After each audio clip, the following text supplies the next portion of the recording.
I've recently been obsessed with the Storm Sorcerer. I love its features of trying to make it so you're encouraged as a caster to be really close to combat, bouncing in and out, mixing it up. It's just a unique playstyle. But it's ultimately a playstyle that has a lot of traps and is high risk, not the highest reward. So I wanted to kind of buffer out some of its weaknesses and just make a really cool character at the same time. The Storm Knight is what I've come up with. I want it to be a heavy armor behemoth. In one hand, I'm wielding a shield, and in my other hand, I'm wielding an arcane staff, glowing with magic. I love that full plate, heavy armor, but still incredibly magical aesthetic. And because we're going to be using lightning spells with this build, I really love the interaction between our lightning spells and our heavy metal armor, that as we're casting these spells, this arcing lightning is going over our heavy armor. So what we're going to be at the end of the day is going to be a frontline blaster. Emphasis on blaster. That's what this character is all about. Let's jump into it. To start off, we're going to want to pick a very mobile lineage, someone who can get us around the battlefield. I actually really like the Air Genasi here. We have a theme of being able to move around without getting opportunity attacks, and by giving us Shocking Grasp for free, we just get that spell that we were definitely going to take anyways for free. Levitate's an incredible spell, we get extra movement speed, and it fits the theme perfectly. It makes sense for Air Genasi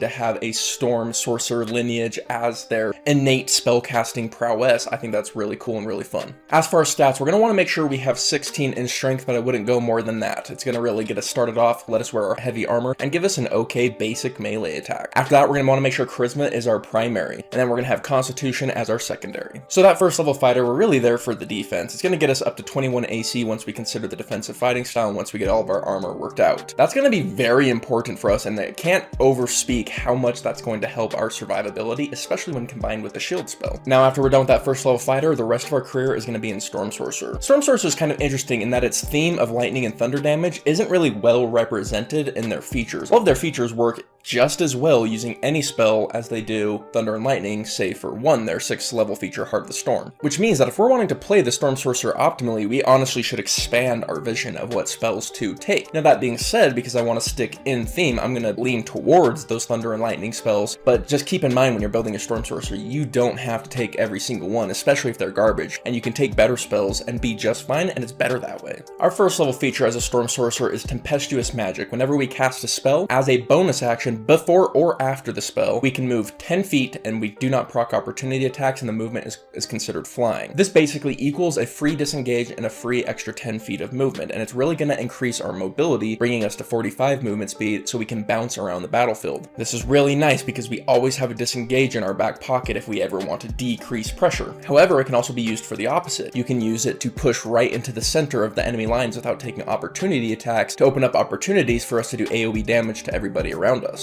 At 6th level, we're going to get Heart of the Storm. Every time we cast a Thunder or Lightning spell, we can deal damage to anyone we want within 10 feet of us, and the damage equals half our Sorcerer level. So this is encouraging us to get right in the middle of big groups of people and to cast Thunder and Lightning spells. Well, what Thunder and Lightning spells work best? Well, considering that we're in a melee group, we should expect that it's going to be a cluster. Both our allies and enemies are there. So spells that let us target and not hit our allies stand out here. Chromatic Orb is a great first level option. It is very spammable, so it's going to allow us to do a lot of these chromatic orbs and get this AoE blast off at the same time, and then maneuver to where we need to be. This encourages us not to get attacked too often, because then we're going to be using our first level spells for shield instead of Chromatic Orb, when we want to be using Chromatic Orb as often as possible. Now, while Chromatic Orb is the MVP, the king is once we get Chain Lightning. It's going to take a long time for us to get there, but once we get there, Chain Lightning is the perfect spell for this situation. Not only is it going to let us do our AoE blast, but we can target specific enemies and do a buttload of damage. A spell that might not be amazing, but I find super badass is Thunderstep. Thunderstep is really cool because before we cast it, we get to move, or after we cast it, we get to move. So it increases the mobility on an already highly mobile spell. But let's say we have one ally who's surrounded by enemies. We can use Thunderstep, and it's going to give us that bonus action movement that we can move right next to our ally without taking opportunity attacks, touch them, we both vanish, and in our place, 2 different sets of lightning AoE blasts happen, one from Thunderstep and one from Heart of the Storm. So we increase its damage output as well as the mobility it gives us. So it just makes Thunderstep a really fun, flavorful, high impact spell, but I will say that it's not going to be as good as some of our other blasting options. So an interesting discussion comes up, our 3rd level spell, because I'm still going to recommend Fireball over Lightning Bolt, which is sad. I know, I hurt from saying that too. too. But where Fireball is much stronger is right at the beginning of combat when we can hit their whole team without our team being hit to soften up that whole group way better than Lightning Bolt ever can. Now, once we're all tangled up, Lightning Bolt can be better because we can use it to hit 2 different enemies, but we already have options for when we're all tangled up. It just doesn't compare to what a Fireball can do. This is a good time to mention that we can pick spells outside of lightning and thunder damage and then use Transmute spell liberally whenever we want to proc our Heart of the Storm feature. So taking a spell like Scorching Ray, for example, that is targeted, you can now use that, turn it to lightning damage, get your Heart of the Storm proc off, and still hit 3 different enemies or target 1 or whatever you want to do. The second meta magic I'm going to want is Empowered Spell. This is going to allow us to re-roll some of those crappy damage rolls to make our damage really consistent. Being a blaster, this is pretty much a must-take. So there you go, you have the idea. We can cast our leveled spells, bounce around the battlefield, have really awesome positioning, be able to disengage for free, and be an up-close, in-their-face blaster with an awesome aesthetic. It's all coming together nicely. Well, what about our turns when we're not using spells? There's an argument for Booming Blade here, but I'm actually kind of looking at Shocking Grasp as better for this particular build. One is that we have no way to disengage once we hit them with a Booming Blade, so we're just going to be standing right next to them anyways. And also the theme is that we want to do all these hit and runs, be bouncing around the battlefield, and Shocking Grasp enables that far better than Booming Blade does. Then we can round out ourselves with something like Firebolt. That gives us a ranged option, so now we have options at all ranges. As for our weaknesses, Wisdom saves are our glaring weakness, so picking up